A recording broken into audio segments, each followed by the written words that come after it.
الجنود على أتم الاستعداد يا سيدي. المعركة مش مجرد حرب على قطعة أرض، احنا بنحارب علشان كرامة كيميت وشعبها. ايه ده؟ انت مين؟ وازاي دخلت القصر؟ فين الحراس؟ الحراس مالهمش ذنب، هم ما يقدروش يشوفوني. ازاي واحنا شايفينك؟ أنا جاي ليك تحديداً يا سيدي. أولاً بحييك على شجاعتك وبحذرك. انت مين عشان تحذر الملك؟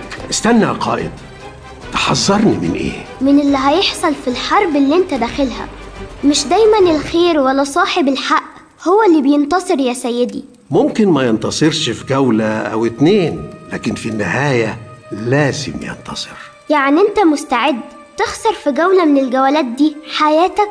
اعتبرها فرصة تراجع نفسك. انت بتهدد الملك؟ سيبه يا قائد الحرس. هسألك سؤال، لو شخص احتل بيتك وقعد جواه وعاوز يطردك منه، هتسيبه وتقول له خلاص، ولا هتدافع عن بيتك حتى لو عارف انك ممكن تموت؟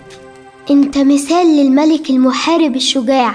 كل اللي اقدر اقوله دلوقتي هو ان اهتمامك بتدريب واستعداد اولادك كاموس واحمس هو اعظم شيء ممكن تقدمه لكيميت. بس احنا لحد دلوقتي ما عرفناش انت مين.